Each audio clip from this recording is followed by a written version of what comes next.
भक्तों श्री कुंज बिहारी श्री अरदास।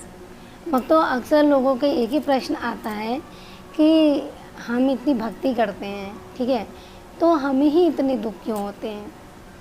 और जो इतनी भक्ति नहीं करता है, ठीक है, उसके पास दुख तो बिल्कुल होते ही नहीं है। और इतनी भक्ति करने के बावजूद भी, इतना सब कुछ करने के बावजूद भी ना हमारे पास धन आता है, ना हमारे पास व्यापार अच्छा चलता है, XYZ, मतलब हमारा कोई काम अच्छा ही नहीं होता है। उल्टा और कष्ट मिलता है जितना हम प्रभु के समीप जाते हैं, ठाकुर जी के समीप ही जाते हैं। तो उनसे हम यही कहना चाहेंगे, देखिए जो लोग, हर भक्त अलग अलग तरीके के होते हैं। कुछ भक्त होते हैं जो मंदिर जाते हैं तो ये कहते हैं कि प्रभु हमें गाड़ी दे दो, बंगला दे दो, मकान दे दो। प्रभु कहते हैं अच्छा तूने मांगा है तो ठीक है, ले जा। कुछ लोग कहते हैं प्रभु हमारा व्यापार अच्छा चल जाए, आप प्रभु दे दे, ले जा। तो कुछ लोग कहते हैं हमें औलाद नहीं, हमें औलाद चाहिए, ले जा। लेकिन जो प्रभु के दिन भर भक्ति में लीन रहता है, जो प्रभु के प्रति एकदम समर्पित रहता है, उसको इतने कष्ट क्यों। आखिर अक्सर सबके मन में यही बात प्रश्न आती है, हमारे मन में भी पहले आती थी कि अगर प्रभु इतनी भक्ति, मैंने इतना सब कुछ किया है, तो हमारी पर इतनी विपत्ति क्यों आई, क्यों इतनी विपत्ति आई। जो तुम्हें इतना पास करीब जाना चाहता है उसके ऊपर ही इतने क्यों संकट आते हैं, और जो कुछ नहीं करता उसके पर कोई संकट नहीं आते हैं। तो नहीं पता था, लेकिन जब धीरे धीरे जब प्रभु के जितना करीब जाने लगे तो इस बात को हमें समझ आने लगी कि जब हम प्रभु से मांगते हैं कुछ तो प्रभु वो चीज़ हमें देता है।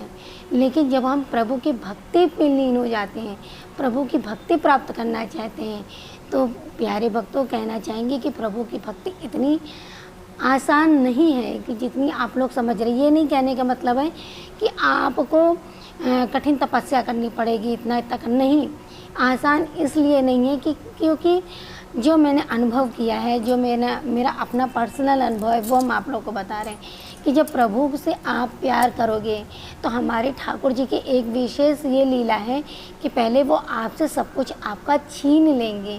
क्योंकि प्रभु भी हमारे परखते हैं, अपने भक्तों को देखते कि हाँ सच में ये मुझे प्यार करता है, सच में ये मेरे पास आना चाहते हैं, चलो इसी परीक्षा ले लें।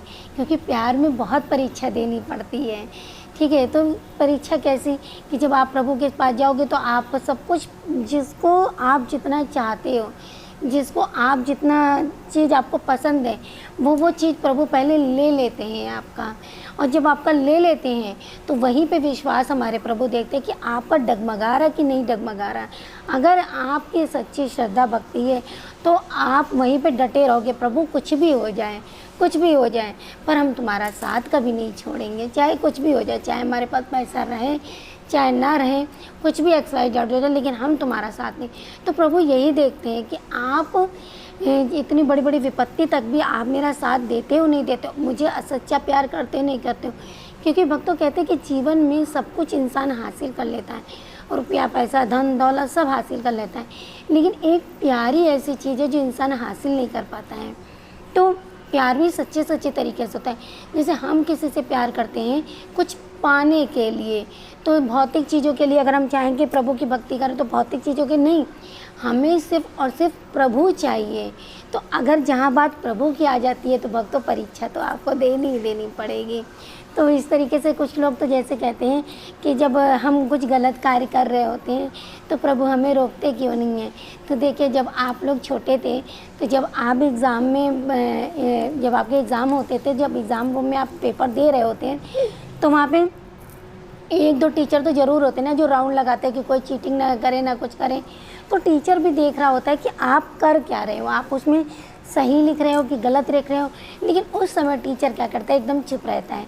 क्यों? क्योंकि वो वेट करता है कि आप लिख क्या रहे हो। लेकिन जब आप अपना पेपर दे चुके होते हो, जब वो कॉपी चेक करता है तो उसी हिसाब से आपको मार्क्स देता है। तो प्रभु वहाँ पे नहीं रोकते हैं हमारे, क्योंकि प्रभु की लीला भी बड़ी विचित्र है। तो इसीलिए कहते हैं कि जो लोग गलत कर्म करते हैं, आपको लगता है कि गलत तरीके से कमाया हुआ धन है, गलत कर्म कर रहे हैं, प्रभु कुछ नहीं बोलते, सब अच्छा हो रहा है, नहीं। तो वो जो अच्छा हो रहा है ना, वो उनके पिछले जन्म का है जो उन्हें मिल रहा है। लेकिन इस जन्म में प्रभु, जब आप गलत करते तो प्रभु भी हमारे बड़े छलिया हैं, आओ और गलत करो जितना तुम्हें करना, हम नहीं रोकेंगे, जब तक पाप का घड़ा बढ़ जाएगा ना, अंत तुम्हारा होने वाला है। और जो अच्छे कर्म करते हैं तो उनके साथ अगर गलत भी हो रहा है तो वो उनके पिछले जन्म के कर्म है, लेकिन इस जन्म में वो अच्छा कर रहा है, दुख भी झेल रहा है। लेकिन प्रभु कह रहे ये जब दुख का घड़ा तुम्हारा हम और कम कर देंगे हमारे, क्योंकि तुमने हम पे भरोसा रखा है। और जब घड़ा कम हो जाता है तो प्रभु की सच्ची और भक्ति, श्रद्धा, लगन उनको प्राप्त हो जाती है।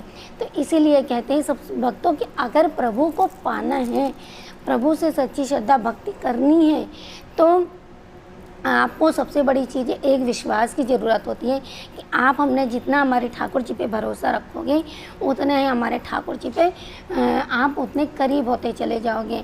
और जो लोग कहते हैं कि शिल्पी तुम में इतनी भक्ति और लगन है, तुमने इतनी भक्ति से प्राप्त कर लिया, तो देखिए हमने कुछ नहीं प्राप्त किया, ये हमारे पिछले जन्म के जो कर्म थे, जिस वजह से हम अपने आप को इतना भाग्यशाली समझते हैं कि सावरिया हमारे पास खुद चल के आए। जैसे कि पता है आप लोग को, मैंने नहीं खरीदा, सावरिया खुद चल के आए हमारे पास। तो ये हमारे क्या है, ये हमारे पिछले जन्म के कर्म है, हमारे माँ बाप का आशीर्वाद है। माँ बाप के कुछ ऐसे मतलब पुण्य रहे होंगे जो बेटी को मिले हैं। तो जो इस बेटी को जब इतने पुण्य कर्म मिले हैं और प्यारे से लाला मेरे पास मेरी गोदी में आए हैं, तो क्यों ना इसको सोचे। अगर हम तो घमंड करें नहीं हमारे पास तो सवरिया आए हैं, अब तो हमें ऐशो आराम की ज़िंदगी, हमारा क्या होगा, हम तो चाहे जितना करें, नहीं, हमें ये प्रभु ये ऐसा नहीं करना है। हमारे पास आए तो इसको हमें तो अब हमारा जीने का उद्देश्य एक इतना है कि हमें सिर्फ वृंदावन वास चाहिए, हमें सिर्फ प्रभु के श्री चरणों की रज चाहिए और कुछ नहीं चाहिए। तो इस जन्म को भी हमें और अच्छा बनाना है। तो इसीलिए भक्तों कहते हैं कि विश्वास को कभी डगमगाइए नहीं, कभी ये मत सोचिए कि प्रभु हम अच्छा करें तो प्रभु हमारे साथ गलत कर रहे हैं, ऐसा कभी नहीं सोचने। प्रभु हमेशा सबके साथ अच्छा करते हैं, वो तो हमारे कर्म ही होते हैं जो हमें इस रास्ते पे हमें ले चलते हैं, ठीक है। और साथ ही साथ कुछ लोग तो इस तरीके से भी कहते हैं कि जैसे कि कुछ लोग, मैंने एक बात मेरे सामने आई थी कि आज फलाने की वजह से मेरा ऐसा हो गया, आज फलाने की वजह से मेरा गड़बड़ हो गया। फलाने की वजह से या किसी की वजह से नहीं होता है, सिर्फ वजह होती है आपके कर्मों। तो एक माध्यम बन के आ जाते हैं आपके जीवन में कि इस वजह से आपके हो गया, इस वजह से हमारा किसी ने करा दिया। कोई कुछ भक्त तो कराता नहीं है, ये हमारे कर्म होते हैं जो माध्यम बन के हमारे सामने आते हैं और हमारा इस तरीके से होता है। हमें लगता है कि वो ख़राब किया है। सब में प्रभु को का रूप ही देखना चाहिए, सब प्रभु के बनाए हुए अंश हैं, हमारे कर्म ही हमारा भाग्य मतलब करते हैं।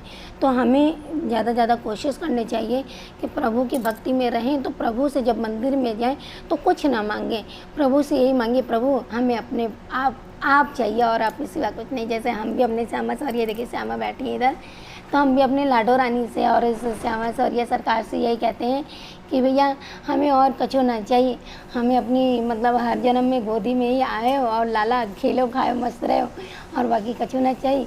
और अपने श्री चरणन की रज दीजो और वृंदावन वास दीजो, एक के अलावा बाकी कछो ना कीजिए। भौतिक चीज़ें भक्त तो यहीं की यहीं रह जाएंगी और अगर जाएगा तो हमारी भक्ति हमारे साथ जाएगी। तो क्यों नहीं जन्म को भी और अच्छा बनाया जाए। तो क्या कहते हैं, बोलेंगे प्रेम से बोल दो राधे राधे। अब कोई किसी की वजह से ख़राब नहीं हो सकता, अब तो सिर्फ हमारा ख़राब अगर होता है तो वो हमारे कर्म की वजह से। कोई किसी का इंसान का बुरा नहीं चाहता, सब इंसान सबका भला चाहते हैं। अगर आपको लगता है कि वो बुरा कर रहा है हमारे साथ तो वो हमारे कर्म है। जब आप इस तरीके से सोचने लगोगे ना तो आपकी सोच और भी अच्छी होती चली जाएगी। तो सभी बोल दो प्रेम से राधे राधे। श्री कुंज बिहारी श्री हरिदास, राधे राधे। लाला मेरा प्यारा छबुआ है।